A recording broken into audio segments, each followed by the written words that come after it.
Hi, and welcome to another episode of the Red Zone Warriors Fantasy Football Show. I am your host, Rob the Commish Smith. Here, as always, our proud Lions fan, Jay Cushman Corsel. How's it doing today, Cushman? Well, I'm alive, and it's almost football season, so the Lions are coming, and again, winning the Super Bowl. You heard it here first. All right, remember, as always, tweet us at Red Zone Warriors for any fantasy football questions. I know the keeper questions are coming hot and heavy. We're going to do some of those at the end of the show and some Rate My Teams from Reddit, so stay tuned for that. So as always, we're going to continue with the latest news and notes around the NFL.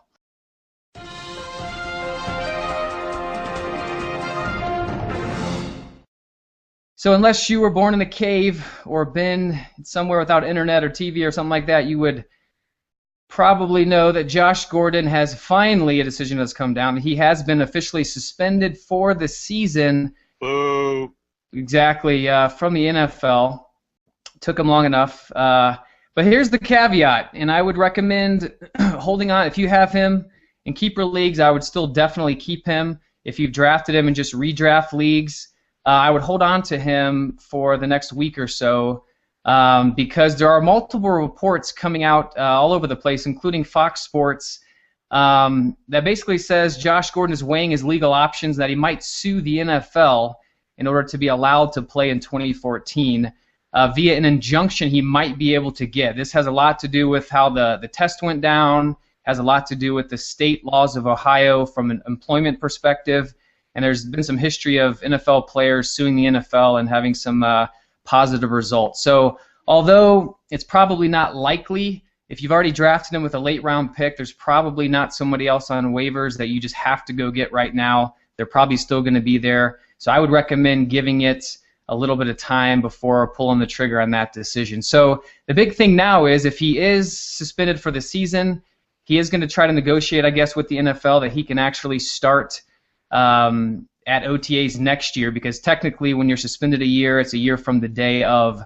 Thus, he would essentially miss the entire preseason next year and then have to start 2015 right around game one with no time with the team. So those are the kind of the big caveats right now around Josh Gordon. Yeah, I did hear a little bit of an update about that the other day.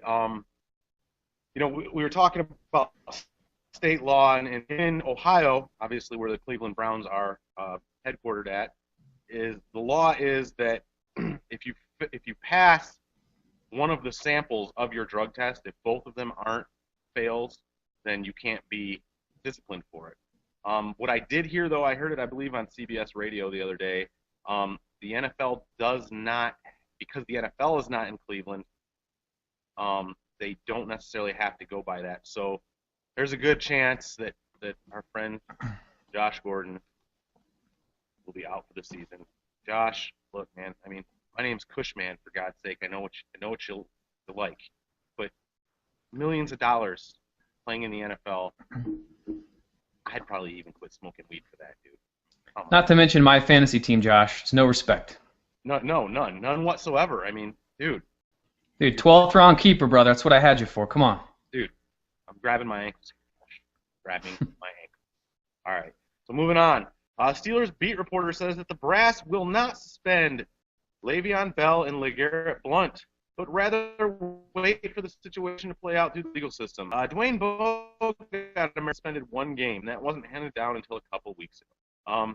Again, here we go with Roger Goodell and the NFL being inconsistent. One game for Bell and Blount. I mean, I get it was Josh Gordon's, third, fourth, fifth offense, whatever. It's time for the NFL to step into this century and stop punishing players.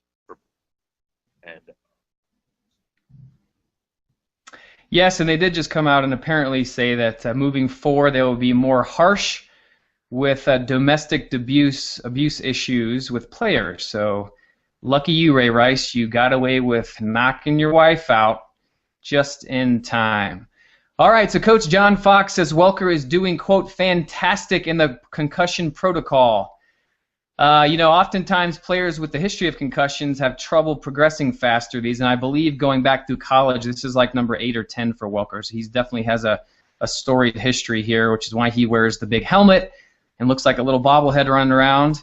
They are optimistic. Ian Rappaport of NFL Network says a lot of optimism from the team that he is on track to start week 1 or at least make a speedy return. So, you know what? I was pretty much hands off on Welker out of the gate. I didn't want to risk this exact thing happening when he was on my roster, so I've been staying away from him. And now I will absolutely not touch him unless he falls to the point where he's like my wide receiver 4. Yeah, exactly. Emmanuel Sanders could be a big grab there if Welker stays down or gets injured again or just misses any time.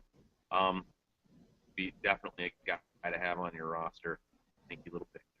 Not that people don't know about Emmanuel Sanders, but hey, maybe they aren't connecting the dots with the Wes Welker injury. So Bruce Arian of the Cardinals believes third round wide receiver Josh Brown could play up to 60% of the Cardinals' offensive snaps. That would be more than enough to put Brown on anybody's fantasy radar. NFL.com's Chris Wessling points out T.Y. Hilton played 57% of the Colts snaps as a rookie for Arians in 2012. Hilton's a player to whom Brown has been frequently compared and a source of constant praise from his coach and GM Steve Karam. Brown has 10 catches for 165 yards and a touchdown through 3 preseason games. He's shaping up to be a viable late-round flyer. I've definitely been looking at him. How about you there, Robbie? Yeah, late round is the word there. I mean, a lot of these guys flash in preseason. A lot of teams force the ball on the wide receivers like they did Emmanuel Sanders in Game 3 just to kind of see what they have. I mean, granted, Sanders isn't a rookie, but, just trying to see what they have in him there in Denver. So I wouldn't get too caught up in the numbers. He does look good, but he is wide receiver 3 on his own team, and this is like a wide receiver, 5 or something on anyone's team in a redraft league. But on dynasty leagues, definitely keep an eye on this guy. So the Rams placed QB Sam Bradford on injured reserve with a torn left ACL again, ending his season. As NFL.com's Albert Breer points out, it means that Bradford will have to miss 41 of a possible 93 games since his Heisman Trophy winning season at Oklahoma. In 5 NFL seasons, he's appeared in more than 10 games just twice. Bradford is due almost $13 million next season, but is highly unlikely to be back with the Rams at that number, no question. He does turn 27 in November, so Bradford has time to return his career around. But he's missed a major opportunity here, so look for Shaun Hill to be under center for the Rams. Shaun Hill is definitely under center for the Rams. It's one of the best backup QBs. I'm sure, Jay, you can speak to that. He came over from Detroit. So I don't see any offensive player for the Rams being downgraded at all. It's not like Sam Bradford was a world beater. In fact, I mean, it's either equal or better, quite frankly, in my opinion, with Sam going down with his second torn ACL on the same leg. Yeah, I agree. As you said, being a Lions fan and being able to see Shaun Hill. I mean, before he was with the Lions, the guy led the 49ers to a 10-6 season. So he's a decent quarterback. He's smart. He's a veteran. I actually honestly believe the Rams might have a better record under Shaun Hill than they would have under Sam Bradford. So, go ahead and grab those St. Louis players that you were planning on grabbing. I wouldn't necessarily grab Shaun Hill per se as a fantasy quarterback, but Zach Stacy and the receivers there are still going to be viable options in the fantasy game here. Patriots, right from the Bucks. Also a 4th-round pick for left guard Logan Mankins. What a fucking manly name that is, huh? Mankins. Yes. Like it. All right, so the Patriots had a bit of a logjam at their interior line and needed to move. It needed help at a move tight end. Wright is a natural fit to potentially fill the old Aaron Hernandez role. Hopefully he will not be filling that role to the fullest extent because we don't need to see any more players go to jail. He's a former college receiver. He caught 54 balls for 571 yards, and 5 touchdowns as a rookie last season. This move puts Wright squarely in the fantasy tight end 2 radar. We don't believe it has anything to do with Rob Gronkowski's availability for week 1, although I did just read that Gronk probably isn't going to week 1. So these guys are both two different tight ends anyway. Wright is more of a flex tight end when Gronk plays the inline role. So, I mean, if you need a backup, you need a guy. Wright might be that guy, but I probably wouldn't take him. He's going to be on the waivers in most leagues, I believe. He will. Wright was he's a horrible blocking tight end. He was basically a converted, not basically, he was a converted wide receiver at tight end. So that's the role he's probably going to play, is to eat up some catches in the middle. The thing about New England, as we've all seen year in year out, is that when they bring new wide receivers, tight ends into that offense, it's very complicated. We've seen it over and over. They have a hard time grasping the playbook. And if they can't grasp the playbook, they're not going to get Brady's be there's a little security blanket and get his trust in that offense. So I see this more of a, leave him on waivers. He might start to pick up in the second half of the season. You might be able to use the guy as a bye week play or something, but or next year. But this year it's probably going to be tough on the guy to get in that complicated offense and do anything even close to what Aaron Hernandez did, obviously. Now, what if Gronk goes down? Do you see Wright being a viable tight end option at that point if the Patriots do not have Rob Gronkowski? Well, I mean, it'd be interesting. I think Edelman will catch 17 balls a game if that happens. But it's still, I wouldn't feel comfortable in a 10 or 12 man league starting him in that role again, because he has to know the offense, and Brady's not going to trust the guy like he does Gronk, obviously. So it would be a swing for the fences type play. You'd have to be pretty desperate, in my opinion, to make that play. But it'd probably be a waiver wire craziness all around him if that were to happen. Fair enough. All right, so Miami Dolphins running backs Lamar Miller and Noshan Moreno split first-team reps in practice the past couple days. This is post preseason 3. Head coach Joe Fieldman said Tuesday that the job is open. However, Lamar Miller was more elusive than Moreno was this week. He says, quote, "I like everything Lamar has done since he's gotten here. He's had an excellent offseason and camp. I like everything he's done since April 21st. So we'll talk more about this in detail as we get further in the show. This is a messed up situation right now. No one really knows who's going to be starting for them, what kind of carry percentage they're going to get. So it's kind of a mess. It's probably best to either stay away from the situation altogether or take Noshan, who's going later in ADP. All right, ESPN's Mike Reese is predicting that the Patriots may cut Stephen Ridley. Reese is on the record before camp as not listing Ridley as a lock for the final roster, which, of course, was before the most recent fumbling issues resurfaced. Stephen, put some fucking super glue in your hands, bro. As the article mentioned, the Pats don't have a workhorse back, so they very well could be waiting for final cuts from another team. As far as their decision on Ridley goes, they might take law firm or something like that if he gets cut. Ridley would like to land somewhere else, but probably not in the potential role he would have in New England, so owners need to stay abreast of the situation. And I was staying away from this guy anyway. Shane Vereen's the guy to own in New England. Stephen Ridley, not so much. You got any thoughts on Ridley moving? Yeah, I mean, I'm intrigued by the guy because of what he did a couple years ago. He had like 13 touchdowns or something ridiculous, and he's actually a really good talent. So able to get him so late, he's such a flyer that could have a ton of upside because we've seen him do it before. It's not like a rookie we haven't seen do it, but unfortunately for him, we've also seen him fumble numerous times, been benched numerous times, and he put the ball on the turf preseason game number 2, I believe it was, so that didn't bode well for him. So, yeah, he's kind of a stay away from guy. We'll see over the weekend if he were to get traded, how that would affect. That would affect a lot of different things. He'd have to be put on waivers, and he would not clear waivers. Somebody would definitely snatch him up, like maybe a Tennessee or somebody. But we'll just kind of have to wait and see. God, no, not Tennessee. I have Sankey on one of my fantasy teams. All right, Jay, so let's move on to the ADP watch. So who do you have for us this week of guys who have moved up and have moved down ADP of late? Well, we're moving on up to the east side, to a deluxe apartment in the sky. All right, well, we'll start with the guys moving up. my guy from the Detroit Lions, Mr. Joik Bell, has moved up from the middle of the 5th to the end of the 4th. Now slow down, folks. There's going to be 3 backs getting the ball in Detroit this year. The fantasy points are probably going to be spread out between them. Take it from a Lions fan. Be careful. Slow down on Joik Bell. Slow down on Reggie Bush. And look for Theo Riddick as a very, very late deep league guy.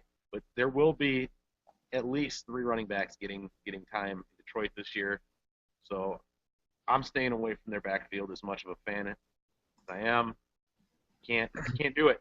So be careful. Slow down on Joik Bell there, folks. All right, Emmanuel Sanders has risen a full round in the past 4 days from the late 6th to the early mid-5th. This is probably mostly due to the concussion Wes Welker suffered.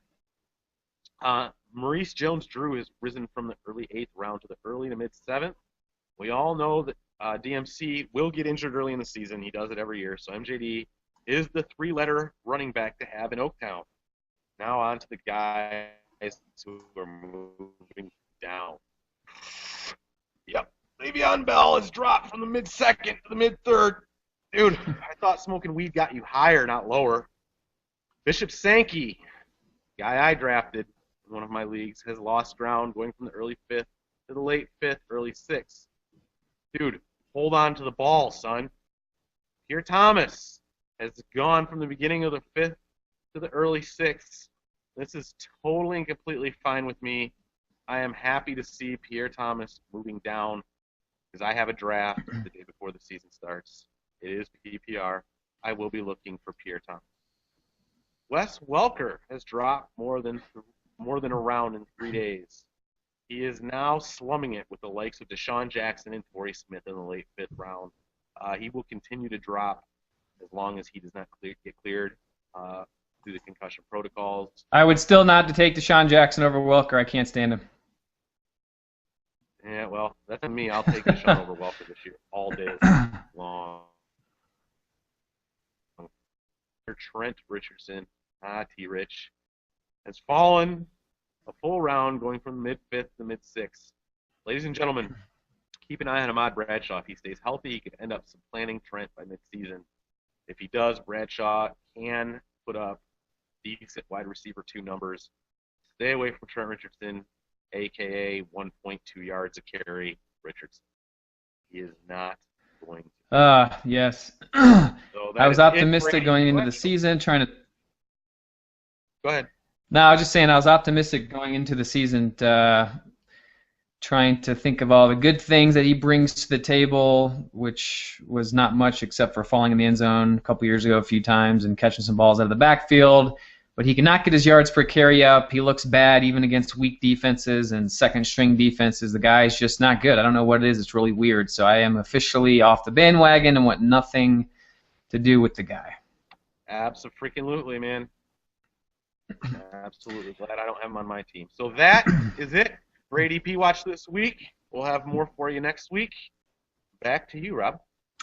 All right, so let's get into the main topic of the afternoon, the evening, wherever you may be watching or listening. We are talking today about post-preseason Game 3 hot topics. So as everyone probably knows, preseason Game 3 is the game where the starters play for the majority of the time, or at least an entire half, depending on their situation. They get the most reps. They're really trying to put their offense together, kind of figure some things out. So that's the big preseason games to watch. Those have come and gone. So what are some of the things that we've learned? What are some of the position battles that are going on? And what is our thoughts on these position battles? So we're going to kind of be skipping around all over the NFL, just mainly touching on the hot topics. So we're going to start in Atlanta. Steven Jackson, he injured his hamstring. He's got, it's not as chronic as Miles Austin, but he's got historic issues here with his hamstrings. He pulled it early in preseason. Actually, I think it was like even before that. And I don't think he played in preseason game 1. So he still hasn't healed from them. It was a pretty bad pull. They said he's nearly healed enough to return to action. But however long that lasts. But Jaquez Rogers has actually held off rookie Devonta Freeman for the number 2 job as of right now. However, Rogers started the team's week 3 against Tennessee. He got, I believe, 8 carries for 33 yards and 5 receptions for another 31. So both running backs saw some action there. Could wind up having some value, kind of if and when Jackson goes down. But Rogers at this point looks to be the main backup. And for those of you watching Hard Knocks, Freeman got his ass ripped by the coaching staff for screwing up on special teams. He does run hard when he's in there. He did put the ball on the turf once, I believe, this preseason. So he's a rookie. Again, he runs super hard, and Rogers is the veteran there. He looks to have secured that job. But I got to think, multiple games into the season, as Freeman gets his feet under him and learns more of the blocking and so forth, that he'll probably end up getting the RB2 spot, and if Jackson goes down, probably getting the bulk of the carries. But that's still, somewhat of a risk for those of you drafting this weekend. Yeah, look, stay away from Steven Jackson in fantasy. All right, the guy is almost as old as I am, so stay away from for the love of all that is good and right. I also don't believe that Quiz Rogers is going to be the lead back if and when Steven Jackson goes down. Like you, I think Freeman, he showed a nice burst. He's, decent vision for a rookie. They really do like the guy. I mean, watching Hard Knocks as we do, we get to see a little bit into the inner workings of a team. I expect him to be the guy for head coach Mike Smith by week 5 or 6, the latest, if Steven Jackson's down, which he, good chance he will be. I may be a little biased here though, as there's another rookie that I have on one of my fantasy. So, don't take everything I say for fact by any means. Yeah, I think why people are still intrigued by him is because he's going in the middle of the 8th round, so you're not having to get him where you used to.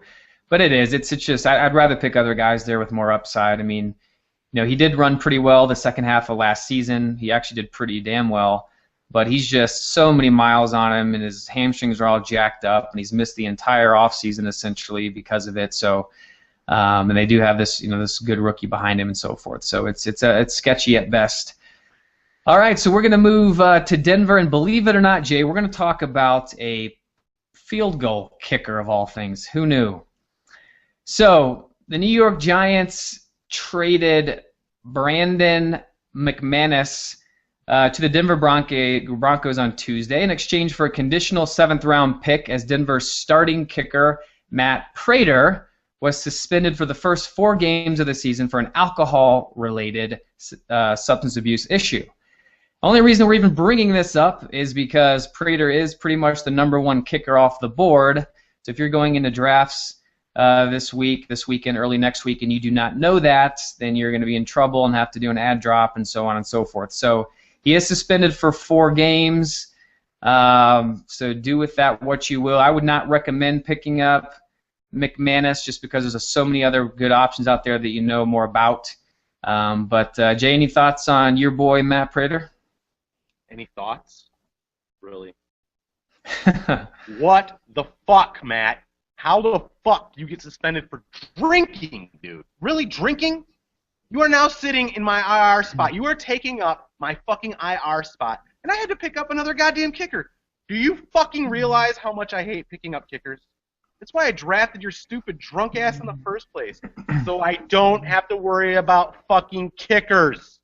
You fucking moron. Listen, you drunk bastard. Get your shit together and lay off the booze for a while. Dude, you live in fucking Denver, in Colorado, for God's sake. Go to Denver Relief, right here. Denver fucking Relief, ladies and gentlemen, on fucking Broadway. They'll help you out with something a little bit better than alcohol. Stop drinking, dude. Stop fucking drinking.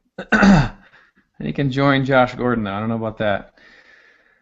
All right, so let's move on. I'm sick of talking about kickers. Let's move to Seattle and talk about the lowly Chicken Hawks. It's not much news to say that Marshawn Lynch is obviously the clear starter there. But he did rack up 103 carries in the regular season. He had a lengthy playoff run, which he's had the last few years now, that put him close to 400 touches. A lot of people have mixed feelings about Lynch.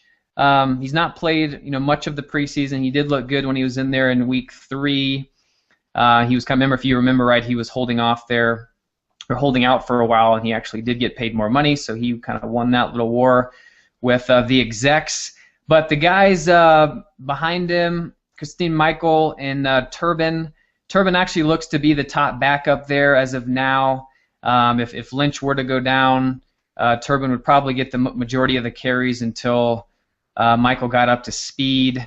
Really don't know how long that's going to take. I've not been high on Lynch this season. I just think he's probably going to do okay. I just have a bad feeling about the guy. It's kind of a gut feeling. I would not draft him in the first round for sure. If he's there for me at the end of the second, I would take him there, but I just don't feel good about it. But everyone was high on Christine Michael there for a while because he is a very talented guy. He's put the ball on the turf already. He's not lighting it up like people thought he would, and Turbin looks to be the backup there. So it's kind of made it a murky situation. But as of now, like I said, Turbin is the guy to back up Lynch for the Lynch owners out there. Yeah, look, it looks like another year of beast mode in Seattle. I have a feeling that Lynch has another good season in him. I mean, yeah, he's got a lot of carries on his back and all that kind of stuff, but he's still doing it, man. He's still putting it down. So I don't think we're going to see too much of Turbin or the rookie Michael. Now, if Marshawn goes down, I honestly believe that Michael will probably be the guy to benefit the most as far as playing time goes. Look, it's most likely not going to be early season that Lynch goes down, so by then, Christine Michael will know the offense. He'll have a better grasp of what's going on with the team. I think he's more talented than Turbin. So he's definitely somebody to look at late, especially if you're in a keeper or a dynasty league here. So, and I also agree with you. I would not take Marshawn Lynch in the first round or even in the early second. He would have to definitely drop to the end of the second, early third for me to want to pick him up. Just because, I do agree he's not going to put up the numbers that he did last year, for sure. Yeah, I think we definitely agree there. So let's talk about New Orleans real quick. So the running back situation looks like has cemented itself in some order of late here throughout the first 3 preseason games. So, you talked about Pierre Thomas a little bit. He's definitely the change of pace guy. He never gets enough love, never gets enough credit. The guy caught 76 balls or something last year out of the backfield in a PPR. You got Darren Sproles, who went to Philadelphia. So Pierre Thomas is definitely a guy to target there.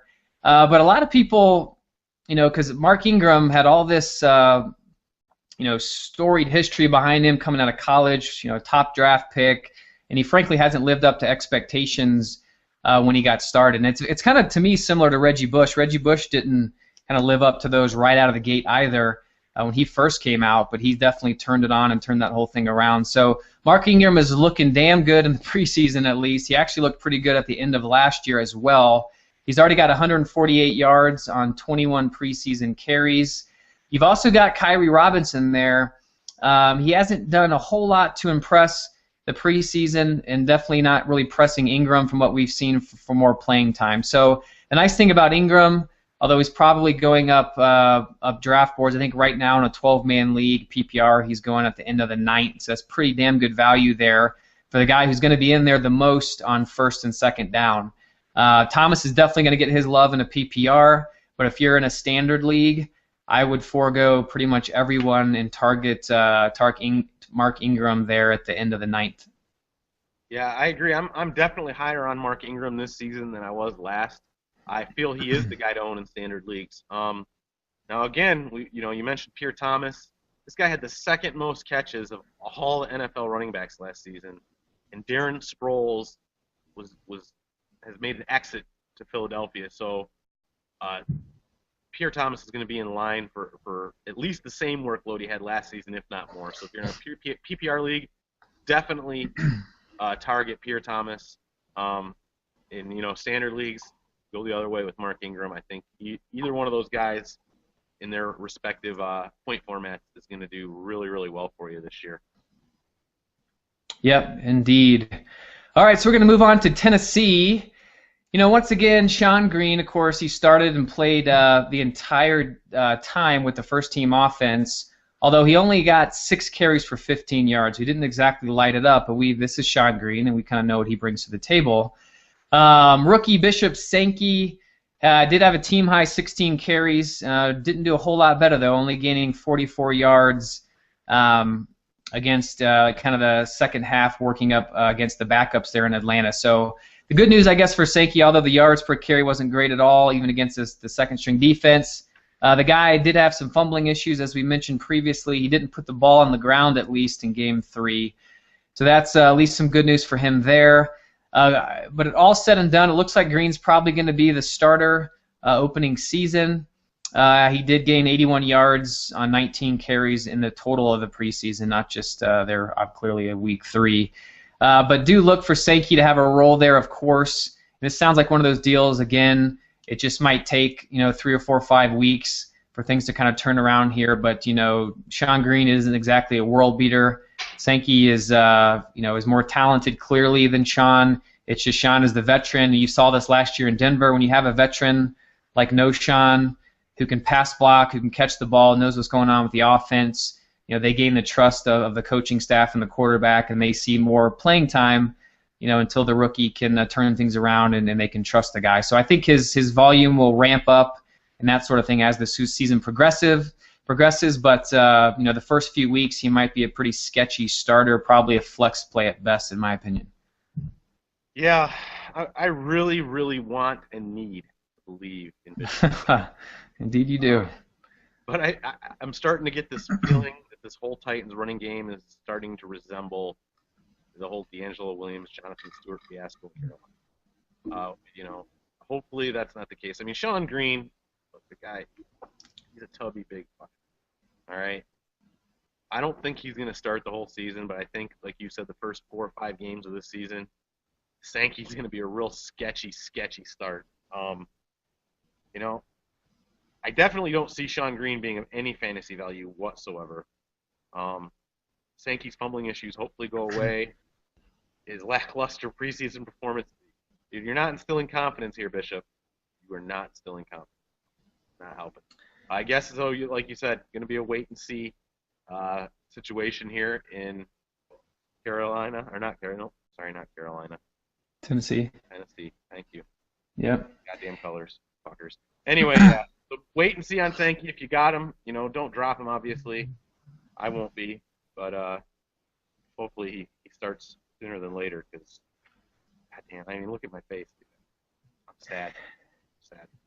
Yeah, well, let's leave one clusterfucked backfield and talk about another. So this is no surprise. New England Patriots, it's Belichick, man. It just, it is what it is. It was weird there. For a while, you had Mr. James White, kind of the phenom in camp, looked pretty good in some early preseason games. That's kind of fizzled out a little bit.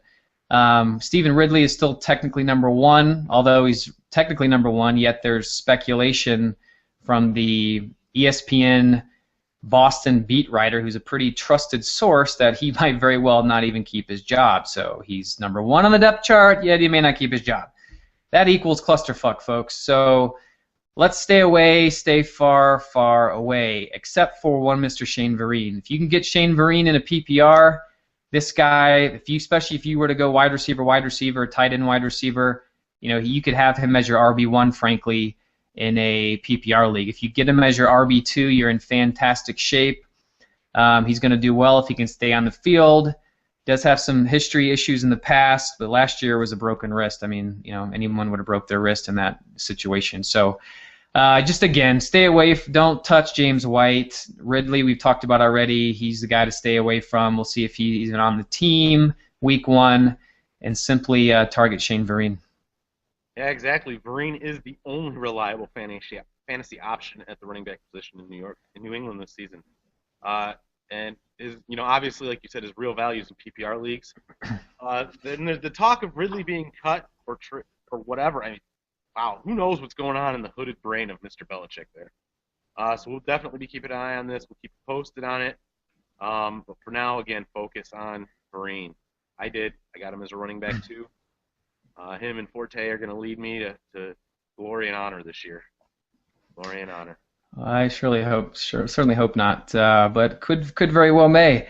And just for everyone's listening pleasure, Shane Vereen there is going towards the middle latter part of round number 3. So if you don't get him in round 3, there's a very good chance you are not going to get him. So if you're picking out a turn, just go ahead and snag him at the beginning of round 3 because he's not going to make it back to you clearly, and in PPR leagues for sure. So, okay, let's go back to Denver and talk about some position other than a kicker, and that would be Mr. Emmanuel Sanders. He had 5 catches for 128 yards and a pair of scores in the first half. Yes, again, folks, I said the first half against Houston. Now, I will say they were clearly force-feeding him the ball. Again, they want to see what they have with this guy. Peyton's trying to build some trust with him. So, this was not a normal situation. He's going to see this many looks necessarily clearly. But that being said, he performed well. He did catch 5 balls for 128 yards and 2 touchdowns. So clearly that's better than him not doing that, obviously. And with Wes Welker out for the time being with yet another concussion, Sanders is going to get a lot of benefit from this. His role might actually change. You might see him in the slot more often than the outside. I mean, they're going to bring in Cody Latimer and so forth. Andre Caldwell is the veteran there. We saw him play some last year when Welker was out as kind of a little slot guy. Cody Latimer is the rookie. He's more talented. He's also looked well in the preseason, so that's a sneaky late-round pick. Everyone grab one Cody Latimer. Any pass-catching guy in this offense, of course, is worth a look. And with Welker already have a concussion, and it wasn't. I mean, I saw the hit. Good old Peyton Manning actually got all fired up and walked over to the guy who hit him and kind of head-butted him and got a foul and a flagrant foul or whatever and got a fine and all that. And that was fun to see. But the reality is the hit really wasn't that big. It's probably just more from the fact that Wes has had 10 of these concussions already. He's more susceptible to him. He plays in the slot. He goes across the middle. He's going to get hit again. He's going to be out for more time again, guys. So just stay away from Welker. Focus on the other guys there, Demaryius Thomas, Emmanuel Sanders, Julius Thomas, and if you can pick up Cody Latimer in late rounds, I would recommend it at this point. Yeah, look, I like Sanders as a viable fantasy option even before Welker got another bump on the old noggin, right? So I was way ahead of the game on this anyway. I like the guy. He's a fairly decent wide receiver, and Manning makes him even better. So with Welker's injury history, I see Sanders even more of a steal as his current 5th-round ADP. I'd take him over Welker for sure. They're both going the same round right now. Actually, last night I looked. Welker's actually going in the late 5th, whereas Sanders is in the early 5th. I do also agree with you on the Cody Latimer in the late rounds thing, for sure. Now, going back here for a second, you talked about Peyton Manning getting all fired up. Did you hear after the fine came down what he is quoted as saying? I did not. Yeah, he said, quote, money well spent. So good on you, Peyton. At least you're getting your boys back there. Yeah, I will say it was a pretty weak headbutt, but clearly Peyton doesn't want to get a concussion himself, so that is clearly not worth it. But it's nice to see him sticking up for his teammates for sure. All right, so let's head over to Green Bay and talk about another prolific offense, and let's talk about their cluster F at the tight end position. It appears from what we've seen progress over the first 3 preseason games that rookie Richard Rodgers will most likely be the opening day starter at tight end for the Packers. Brandon Bostwick is out for several weeks with a fracture, and Rodgers has already been playing ahead of him of the starter. Actually, Andrew Corliss that was playing a lot last year. So, both are going to get some playing times, but Richard Rodgers is the guy to target there for what that's worth. Frankly, I don't recommend getting any of these guys. Obviously, just similar to Denver, if there's a pass catcher in this sort of offense, they're intriguing. It's just his role is not cemented yet.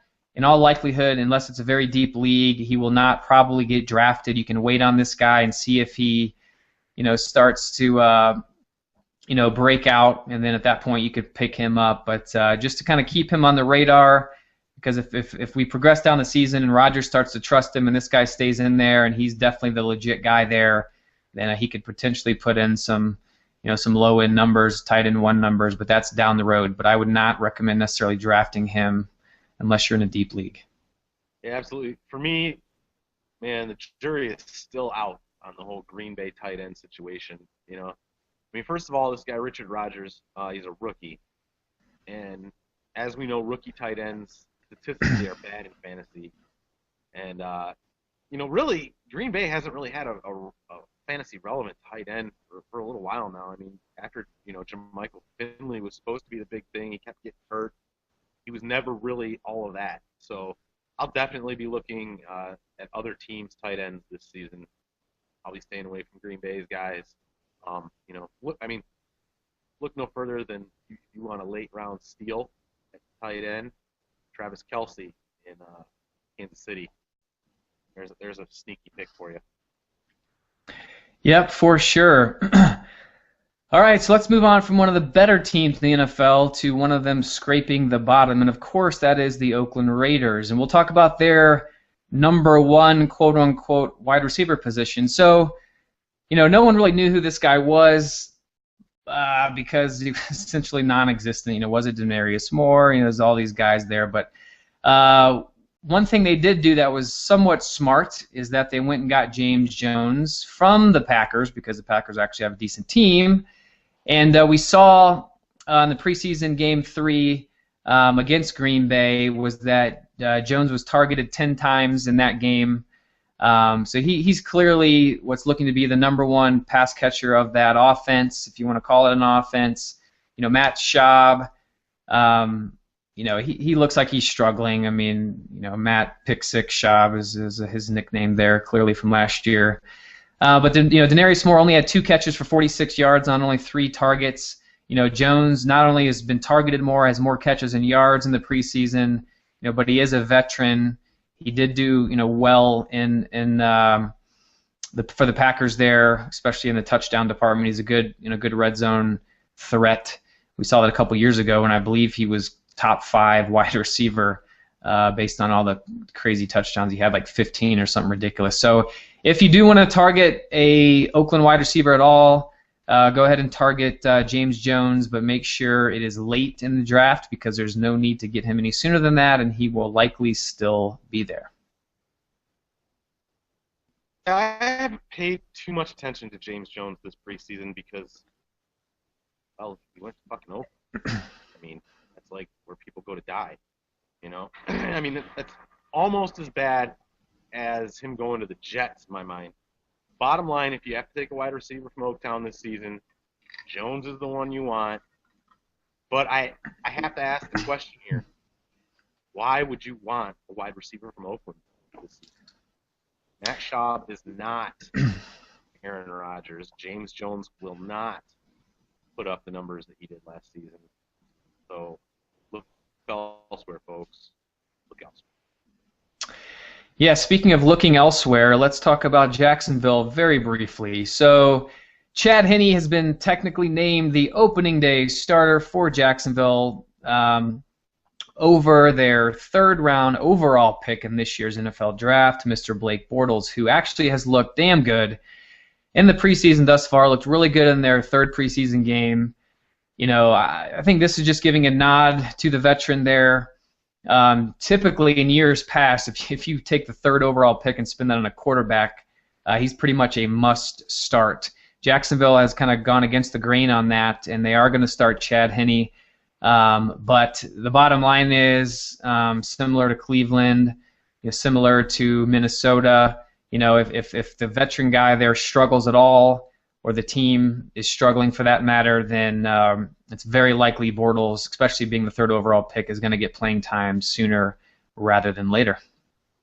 Yeah, look, I actually had the opportunity to attend the Lions-Jaguars game in week 3 of this preseason here. I agree Henne's going to be benched sooner than later. Dude, he was unimpressive. Whereas Bortles looked fucking amazing. Honestly, I hope this happens sooner than later because it will make Cecil Shorts way more reliable than any of the teams, for any of the teams that I drafted him on this season. I do like Shorts. I like him more if Bortles is in. I really don't see him being relevant, in fantasy, Bortles or Henne. But hey, if you're really desperate and Bortles is starting, go ahead and grab him. Late, like off the waivers late. But yeah. Oh, for sure. You know, Bortles is going to be the guy there for sure. He looks so much better than Henry. Well, and speaking of shorts, I mean, I like the guy because he's going in the 11th round. I'm in a 12-man league, so he's coming off he hasn't played because I believe he had some hamstring injuries and so forth, so he's kind of fallen off the radar, even coming off a good season that he had last year. So he's a very good late-round pick because people just haven't seen him, they forgot about him, or whatever the case. But he's a solid option there, clearly in the 11th round. So, okay, let's go to Philadelphia and talk about their wide receiver scenario here. So, the Eagles put Maclin in the slot when I watched the game there with Riley Cooper and the touted rookie Jordan Matthews on the outside, while doing their hurry-up offense they were talking about there in practice. That would cut down on some of Maclin's chances for those big explosive plays. He did catch a team-high 6 passes for 43 yards on 8 targets against the Steelers there in preseason game 3. Cooper had 3 catches for 25 yards on 5 targets, and Matthews had 2 grabs for 16 yards on 3 targets. The curious thing for me here, it's not really curious, it's just, people are pretty high on Maclin. He was coming off an ACL, but he hurt that pretty early last year. I believe it was the early season, I believe. But anyway, he's coming back from that. He'd put up some pretty decent numbers prior to that when he was healthy, and with the Deshaun Jackson leaving for Washington, that made Jeremy Maclin the clear-cut number 1. They did draft the rookie Jordan Matthews, but Maclin's been looking pretty good, except for the fact that, man, I don't know if you saw it, Jay, but in that preseason game, and he went down on that knee, on his injured knee that just is still healing clearly. Hyperextended it, looked really bad. He went to the ground. I thought that was it. I was watching it, and I thought, man, he's done. I was looking on the waivers for Jordan Matthews, like, within seconds of that. And then the guy just popped up, went on the sidelines, came back in the game and played. So clearly it wasn't too bad of a deal. Wasn't as bad as it looked. But I was shying away from Maclin anyway of late, and now with this happening, I am staying clearly away from Maclin. I'd rather pick up Jordan Matthews in late rounds just as a value, because it just seems to me that I don't feel good that Maclin's going to stay healthy the entire season. So I'm just staying away from the guy.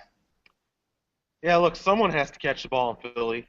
They have a terrific offense there, but who's it going to be? I mean, Maclin's, like you said, he's one big hit away from pup list land.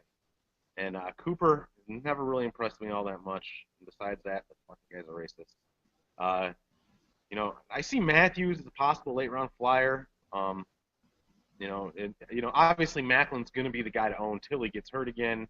So if you get Maclin, you're going to want to keep Matthews on your waiver wire speed dial for sure. But yeah, I mean that's an offense that. What do you think? I mean, they have a great offense there. They have a great offensive mind in Chip Kelly. Somebody's going to be catching the ball besides Shady McCoy and Darren Sproles. I mean, which one of these receivers? I mean, really? I mean, that's a tough question. Which one of these receivers are you going to go with? Yeah, again, I'm not. I mean, Maclin right now is going at the beginning of the 6th round, and the guys going after him are guys like Kendall Wright, Colston, Brandon Cooks, Golden Tate, Mike Wallace, Reggie Wayne. I'd feel better with all those guys over Maclin, frankly. So I'm definitely not drafting Maclin. I think if he goes down, everyone gets a boost. Cooper gets a boost. Matthews gets a boost. The running backs are going to catch more balls as well. I mean, they have 2, prolific pass-catching backs already in that offense. So I want nothing to do with the guy. I don't think he's going to play 8 games in all likelihood. So I'm just staying far, far away. They've got good tight ends there as well. I mean, I think they'll be fine. Zach Ertz, Brent Selleck. I mean, Ertz is spiking up draft boards as well of late too. So and that might be because people are scared about Maclin a little bit. So. Yeah, I definitely agree with that. I was going to mention Ertz. He's definitely somebody to keep an eye on. He's going later too. I mean, he is starting to rise, but he's still a guy you can get, 9th, 10th round, if I'm not mistaken. Yeah. All right, so let's talk about Minnesota. I got to say, I'm kind of surprised to hear myself saying this, but I'm actually pretty excited about this offense. This is the best offense Minnesota has seen in a long, long time. Their fans have to be really excited and optimistic heading into this season. The head coach there, Mike Zimmer, officially named Matt Castle as the starter over the rookie Teddy Bridgewater. And I thought of all the rookies that were coming out, I thought Teddy probably was the most NFL ready. I thought he had the best chance of probably starting in the position and the team that he got drafted to. But clearly I was wrong on that. I mean, Teddy has looked good, but Castle played into the third quarter against the Chiefs. It was 9 of 17 for 152 yards, a touchdown, and an interception. Bridgewater came in the mid-third, threw a pair of touchdown passes against the backups, when they crushed Kansas City there in that preseason game. So, Castle's not a flashy guy. He's not Bridgewater. Bridgewater is a lot more mobile, of course, and is clearly going to be the guy of the future there for Minnesota. But as for now, Matt Castle is the man. He's steady, and not that he's being drafted in 12-man leagues, maybe as a potential backup if every single team grabs one, but he's a guy that'll probably be replaced depending on how the team performs here in the future with Teddy Bridgewater. Yeah, I'm kind of glad this happened because I want to like Cordell Patterson. I want to like Greg Jennings this season, and it's definitely easier for me to like them with veteran quarterback. I think Bridgewater will be a decent NFL quarterback, but look, I'm a firm believer in letting a quarterback learn his rookie season. If it's possible. I mean, obviously that's not always possible. Look at what it did for Aaron Rodgers. I mean, he sat for how many seasons under Brett Favre to learn a system and learn how to be an NFL quarterback. So, look, if Cass can get into a rhythm with his two main receivers, I think we can, definitely expand Greg Jennings. You can get him late as hell in drafts. And Cordell Patterson is definitely an explosive player, somebody to look at. And like I said, with a veteran quarterback under center, I think it boosts their production at least early in the season. Yeah, and let's not forget I have the numbers in front of me, but Greg Jennings and Matt Castle clearly had a connection last season. He was eyeballing that guy the whole time. And Cordell Patterson and Castle connected on a long, 40, 50-yard touchdown catch there in the preseason as well. So things are definitely looking up. Not to mention Kyle Rudolph, and that offense is going to do quite well too. So we'll move on from Minnesota, talking about those quarterbacks, and move to Cleveland. So Brian Hoyer has been named the starter. This isn't new news. This came out a while ago, prior to the preseason game 3. Manziel is the backup for now. They have been talking about bringing in Manziel for different packages, kind of like they did with Tebow and other kind of running quarterbacks in the past. Time will tell on that. And at some point, people do think that Manziel will replace Hoyer. Hoyer did nothing to win this job. I mean, he clearly didn't. He's looked like garbage, quite frankly. Even though he did well on the team last year, when he was in there for those 2 or 3 games, he won them every game he was in. So people were optimistic about him, but he's frankly sucked. I mean, he really has. I mean, Johnny Manziel could have easily won this job outright had he played well, but good news for Hoyer, Manziel did not look good either. So they're going to go with the veteran because they feel safer with him. He doesn't run around and snort coke and flick the opposing defense and off and so on like Manziel does. So I think just out of his veteran leadership that Brian has and so forth, they gave him the nod. But at some point, people believe Manziel will replace him. Everyone's targeting Week 5 because the team has a Week 4 bye. So a lot of times, if they're going to do a quarterback transition, they'll use that bye week to prep the new quarterback. So that's what everyone is expecting. Look, I'm going to go a little bit different direction here on this Browns talk. If you want fantasy points from Cleveland this season, look no further than tight end Jordan Cameron. The guy was a beast last season while Josh Gordon was out. Now we know Josh Gordon is going to be out for the season. So, I honestly wouldn't want Hoyer for my fantasy quarterback. If Manziel takes over at some point, he may be Tim Tebow relevant for the remainder of the season. I'm not really impressed with either of them. I mean, those running quarterbacks, especially when guys can't put up some points, a la Tim Tebow, a la RG3 his first season. Cam is kind of the exception to the rule. He's done well since he started. But, yeah, if like I said, stay away from Hoyer. If Manziel comes in, grab him. But definitely be looking at Jordan Cameron now. He's going to be I would say at least a top 6 or 7 tight end on the season. Yeah, I'm glad I have him in our league, and Kyle Rudolph for that matter. All right, so let's talk about another wide receiver that people really aren't sure what to do about because A, he's an old man, and B, he's coming off an ACL. And of course, I'm talking about future Hall of Famer in all likelihood, Reggie Wayne there in Indianapolis. So he was back in action this week for the first time since tearing his ACL. He played in 2 series against New Orleans there, working from the slot. Did not record a catch, but he was only in there for 2 series. So, T.Y. Hilton is clearly the number 1 guy in Indy there. And it might take Wayne just a bit to get back to speed. Keem Nicks in the meantime should benefit some, especially if the Colts do plan on using Wayne in the slot like they've kind of showed and like they've done a little bit in the past. So again, Reggie Wayne, I believe, is going in the middle of the 7th round in 12-man PPR leagues. I think as the season progresses, he's going to retain kind of his role there. I wouldn't be surprised if he caught 80 balls this season.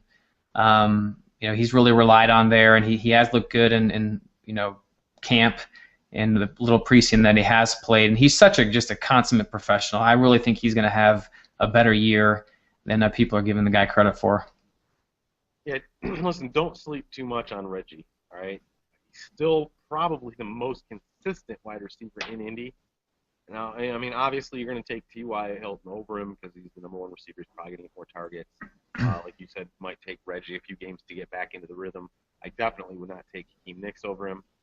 Bottom line is Andrew Luck's a hell of a quarterback, and somebody in Indy's got to catch those freaking footballs. I think it's going to, pretty much be split between Wayne and T.Y. Hilton.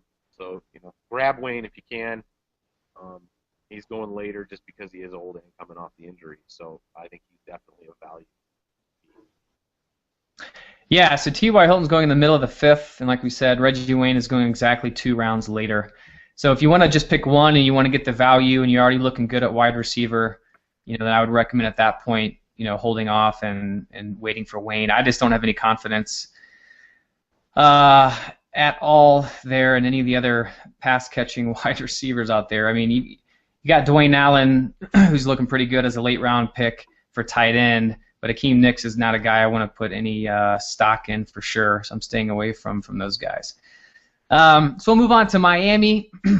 This is another cluster F of a backfield. Noshawn Moreno, of course, if you guys remember, he got picked up by Miami. They signed him to actually one of the bigger off-season, running back deals of all the running backs that went anywhere, Chris Johnson, those guys. But he showed up to camp out of shape, overweight, and so forth.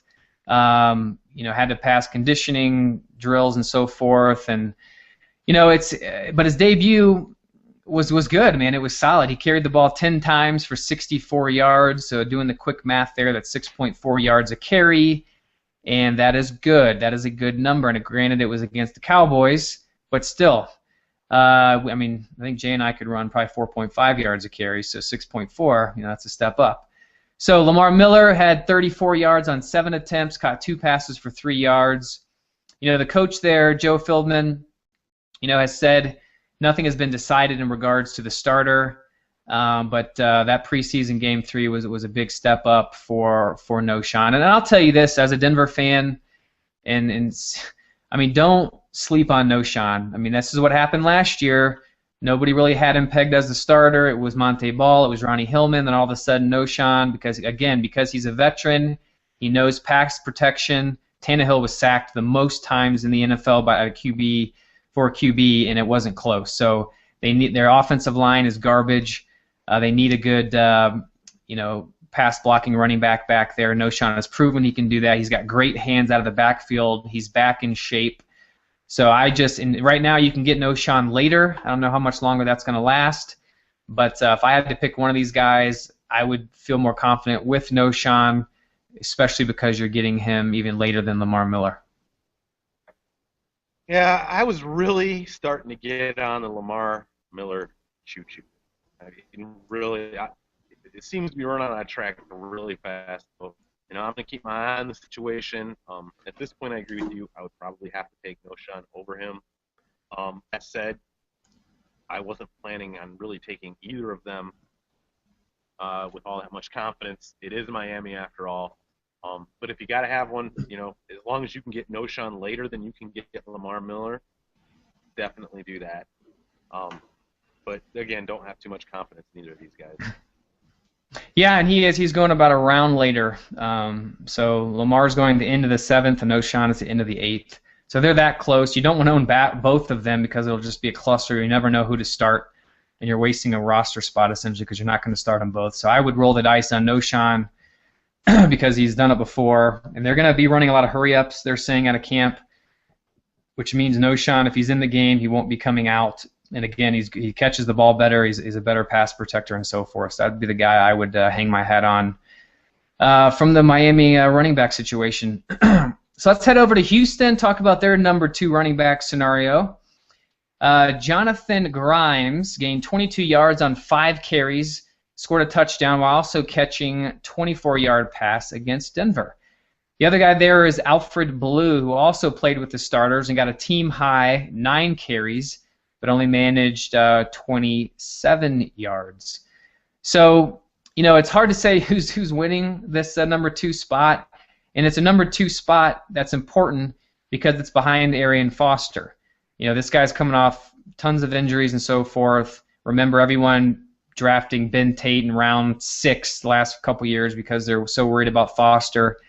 And so, people want to know who the handcuff is. It appears now that Grimes has the edge, but we're really not quite certain. I mean, luckily these guys are late-round picks, so you can take a flyer on one of them or both of them if you want, and if you have a deep bench and you draft Foster. If you don't have Foster, I wouldn't take either one of them, but if you do, you might throw a dart at one of them, and hopefully you end up having the handcuff. Yeah, I like Blue more than I like Grimes here. I think he's a little more talented. But I know, obviously, as of now, Grimes is ahead of Blue in the depth chart. You guys would definitely serve yourselves well by keeping up on this battle. As I really have my doubts as to whether Foster is going to last the whole season. It's just kind of a whole weird situation with him down there. The whole, early in the season there was kind of some drama, and he thought about retiring and that kind of stuff. I don't know. Just kind of gives me a really weird feeling in my stomach thinking about drafting Arian Foster this year. So if you do, definitely grab Blue or Grimes. My suggestion would be Blue. Yeah, he's kind of there with Lynch for me. It'd have to be at the kind of end of the 2nd for me to want to roll the dice on the guy. But yeah, and I don't feel great about it. And if I did grab him, I would definitely pick up those guys in late rounds. So we'll go over to the New York Jets. And it's no surprise there that Geno Smith has been named the starter over Vic. There was some speculation when Vic first went there, how it would go. A lot of that was based on how they would perform in camp, how they would perform in the preseason. But, Vic was going to have to play really, really bad, or not play really, really bad, actually, and play really, really well to take over that spot. So Geno does have that. Smith completed nearly 70% of his preseason passes, so he's looked good. And if he looked even halfway decent, he was going to get the starting job, and he has. So for what that's worth, Geno, from a drafting perspective, he's more of a 2-quarterback league or a super flex league guy. There's definitely some weeks there where he got it done with his legs because he can run for 150 yards on the ground, break off an 80-yard run, and save your fantasy day. But he's definitely not a guy you want to rely on. He's a backup. A low-end backup at best in 10 and 12-man leagues. Who cares? Jets suck. Suggesting far, far away from any of their players in fantasy. If you have to have a Jet, then I suggest Eric Decker. But definitely don't expect last season's numbers out of him. No Peyton Manning. No, he is not. So, yeah, dude. I've said it a million times on this show. Fuck the Jets. Yes, that is well documented. All right, so we'll leave the quarterbacks, stay in the great state of New York, and talk about the running backs. So Chris Johnson and Chris Ivory are the two main guys there. They both looked pretty good against the Giants last Friday night. Johnson had 9 carries for 42 yards and 2 receptions for another 35, so he looked pretty decent. Ivory had a team-high 50 yards on 6 carries and caught 1 pass for 23 yards. So, at this point it's looking like Johnston's going to get the nod, but it's probably more of a 50-50, 60-40 type split here heading out of the gate, giving him kind of both value as like a number 3, number 4 running back. Again, it's not a situation where you want to have them both, in my opinion, just because, again, you don't know who to start, and God knows when you pick one, you're going to be wrong, the other guy's going to blow up. So you kind of, way I like to do it is just go with who I like best, who I think is going to get the most carries, and then look at the value and make my decision based on that. I don't want either one of them, frankly. I don't have faith in either one of them. But that's just me. But so just make your decision based on value, I would say, and the running backs there for the Jets. Again, the Jets will suck goat ass. DJ 0.5K is going to be the guy to have in the shitty team's backfield. But as stated ad nauseum by yours truly, beware the Jets fantasy curse. They suck. I mean, if you got to have one of these guys, go ahead. Shoot me a message so I can join your league and take your money. Stay away from the Jets. That's all I got to say. All right, so that's it for the kind of quick preview going around the league post the preseason number 3 all-important game, talking about the running back, wide receiver, quarterback battles and kind of how that fared in preseason week 3. So let's move on, as promised, to our questions from Reddit, and we will start with user Confidence with a K, clearly. He is in a Yahoo 10-man PPR snake draft. He had the number 1 overall pick. So we're going to rate his team, Cushman. So I'll run this off for you, and you tell me how you think he did. So this looks to be in order of what he picked. Number 1 pick, Aaron Rodgers. LaShawn McCoy, I don't know how that, maybe this was a keeper league. I can't imagine. No, you know what? He got LaShawn McCoy first. Yep. And Aaron Rodgers in the second, yeah. You're right. So let's look at his roster. It's not in order here. So McCoy, Rodgers, Giovanni Bernard, Jeremy Maclin, Percy Harvin, T.Y. Hilton, Zach Ertz for tight end, Kansas City defense. His bench will be Chris Johnson, Wes Welker, Kendall Wright, Kyle Rudolph, who I would actually start over Zach Ertz, Mr. Confidence. This is a league where they start 3 wide receivers, and he would love your input. Oh, look, I really like everybody on this team with the exception of the guy that plays for the Jets. Your wide receivers are a bit weak because you kind of committed a cardinal sin here of taking a QB way too early. Yes, Aaron Rodgers is great, but having an actual wide receiver 1 is greater. So you're going to have to work the waiver wire really hard and find that breakout wide receiver, maybe try for a trade. I agree with Rob. I would play Kyle Rudolph over Zach Ertz. He is in Norv Turner's offense. Just look at the guys Norv Turner has coached at tight end in the past, and you'll see that Kyle Rudolph is going to have a good season this year. Wes Welker, be careful of. Kendall Wright, definitely a good pick. I do like the Percy Harvin grab. He may be your wide receiver 1 if he can stay healthy. Problem is he can't really stay healthy. Probably a B to a B plus on this team. Again, I don't like to take quarterbacks as early as you had to take Aaron Rodgers, but if that's your strategy, you definitely have a team that's most likely playoff bound as long as everybody stays healthy. Yeah, I couldn't agree more. I'd like the team a lot better had he not gone with Aaron Rodgers there. Hopefully for him it's somewhat of a quarterback-heavy league or something because he took Rodgers likely in the beginning of the third round there, actually the beginning of the third when on the wraparound. Guys like Alshon Jeffrey, Randall Cobb, Keenan Allen would have been there for him. Would have felt much better about his wide receivers had he had a stud like that to hang his hat on and got a quarterback late. And we've preached that, Jay, from the moment we started this, to wait on the QB because it just makes your team better. So we don't need to beat that drum any further. So let's move on to user Blue Moonshine. He or she says, first time playing. I tried my best to study and use all the tips and links that have been shared before their draft last night. Was feeling pretty good until Yahoo gave him or her a B-. Yikes, he says.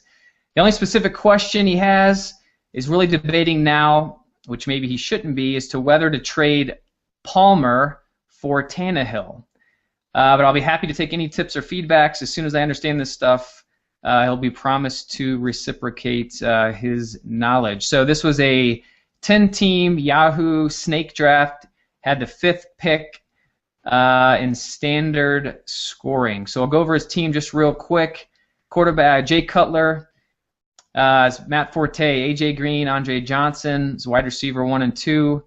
Greg Olson for tight end. Got flexing Andre Ellington. Drafted Carson Palmer to pair him up with Cutler, but he's debating again. The whole point of the question is between him and Tannehill. He's got Ladarius Green, Pierre Garçon, Brandon Cooks, Toby Gerhart, Kyrie Robinson as well. So Jay, what do you think about kind of his draft there and the trade question? All right, well, I think you did a good thing grabbing a QB late, as we said in the last question. I like your running backs and wide receivers, and I think, honestly, Palmer's fine over Tannehill. Listen, Matt Forte as your starting running back, backed up with Toby Gerhart, is really, really nice. Obviously, I'm looking at this here, and it looks like you only have to play one running back, so that's good. You definitely have good wide receivers with A.J. Green, Andre Johnson, Pierre Garçon. Definitely a good bunch of guys there, and you can't really beat Andre Ellington in a flex. And I think Greg Olson is honestly going to be a top 5 tight end this year because somebody has got to catch the ball in Carolina. So yeah, that's what I think. Good job drafting here, Blue Moonshine. I really like what you did. Yeah, and Palmer and Tannehill, man, they're going back-to-back in ADP. Palmer at 18, Tannehill at 19. So this is just more of a personal preference thing. Neither one of them have the bye week, the same as Cutler, which should have been the first thing you looked at. So that, again, that's just a coin flip, who you feel more comfortable with. So let's move on to Play with Poops. Yes, I said user Play with Poops. I don't know if this is a single mom or daddy of 7. I don't know what this is. But hi, all. This is my first time doing any fantasy football leagues. I really appreciate some feedbacks and things I did right and wrong.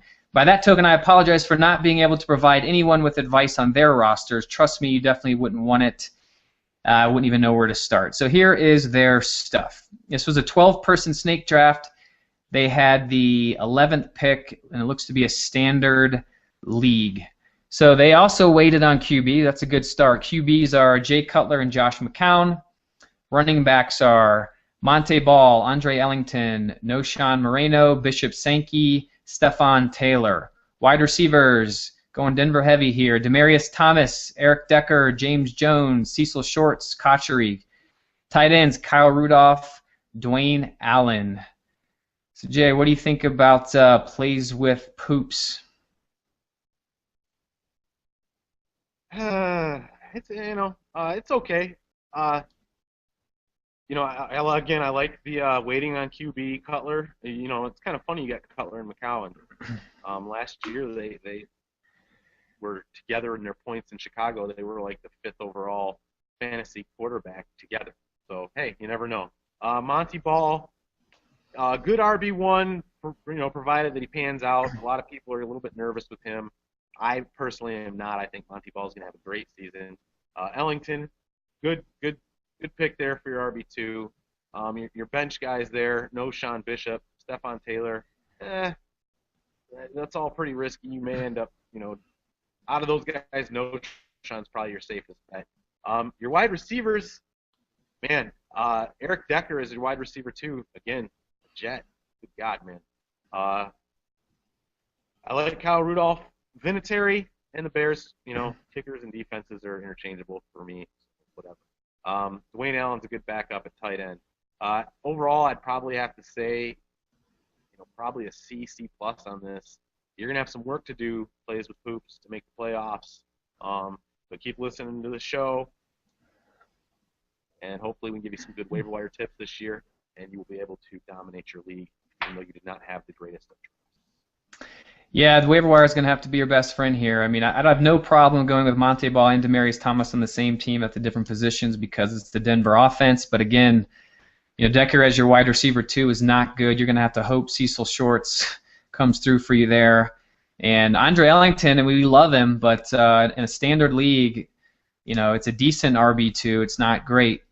Kyle Rudolph, a solid tight end. So I'd love to see this draft board to see how this actually played out here. But Bish does have Bishop Sankey, but again, it's going to be probably more of a 4 or 5 games into the season to see what that he's going to get for you there. So again, stay tuned and work that waiver wire. All right, so we're going to move on here to another 12-team snake draft, drafting out of the one hole in PPR with user Agent Targo. I believe that is correct, Agent Targo. If we're butchering that, our apologies. So, Jay, this is how their team fared. What do you rate the team here? So quarterback Romo, they clearly waited. Wide receiver, number 1 pick, I'm sure, was Demarius Thomas. Wow, they went Demarius number 1 overall. It looks. Or did I miss? Yeah. Yeah, well, that's probably their first pick. Yeah, interesting. Okay, well, so Tony Romo quarterback, Demarius Thomas, AJ Green came all the way back to them in the second. That's a nice pickup there. Running backs, Frank Gore, CJ2K, tight end Gronk. Going to put Cordell in the flex. Bench, they have Pierre Thomas, your boy, Noshawn, Dwayne Bowe, Jarrett Boykin, Wheaton, wide receiver there from Pittsburgh, Brandon LaFell, and Hawkins from Cincinnati. So how do you rate this team? All right, well, I love your freaking wide receivers. I mean, Demarius Thomas and AJ Green, holy shit, are you going to dominate at that position this season? Everybody should be scared shitless of your wide receivers. Adding Cordell in the flex was great. Your running backs, on the other hand, yeah. Honestly, I'm looking at this, and dude, you're in a PPR league, thank God. Pierre Thomas is probably going to be your RB1. Gore and CJ 0.5K, not 2K. You're wishfully thinking. Good God. Yeah. The team is great at the wide receiver position. I like Wheaton. LaFell's probably going to be pretty good. But, man, you're really going to have to work the waiver wires on your running back. You're going to need some help there. Pierre Thomas is probably your best bet. I might be okay, but again, man, listen to the show. Hopefully we can give you some advice on waivers. But good luck with that. Yeah. It looks like Agent Targo here followed like the zero running back theory, which is essentially wait a long time before you get your first running back, and that's because they just don't typically fare well and they get hurt often and so on. But yeah, I mean obviously you don't. Demarius and AJ are phenomenal, and then he clearly picked up Gronk there in the 3rd round, which is we don't like him this year. It's a lot of risk there, and if Gronk doesn't pan out, the guy's screwed because he spent a 3rd round pick on him. And he's gonna be searching for RBs. You might, like I said, Pierre Thomas will be there for you. You better hope and pray Gore stays healthy. And CJ2K, you're just not a big fan of him this year. There in New York, but yeah, again, work that waiver wire. Spend a lot of money if you play the blind waiver bidding on any RBs that pop, because you're set at wide receiver. And I would also definitely pick up a backup tight end because it appears you do not have one. And Gronk may not even start the season. Yeah, good point. All right, so that's it for the Reddit questions. On our next show, we'll be discussing Week 1 waiver wire grabs, along with helping you decide who to play in Week 2. We'll also be doing a show moving forward every week starting now, so tune in to get the latest waiver wire pickups and find out who you should be starting week to week. In the meantime, go to RedZoneWarriors.com where you can watch previous episodes, see our rankings, and subscribe to and rate the show via iTunes. And don't forget to follow us on Twitter and tweet us all of your fantasy questions at RedZoneWarriors. So for the Cushman, I am Rob the Commish Smith, and we will catch you next time.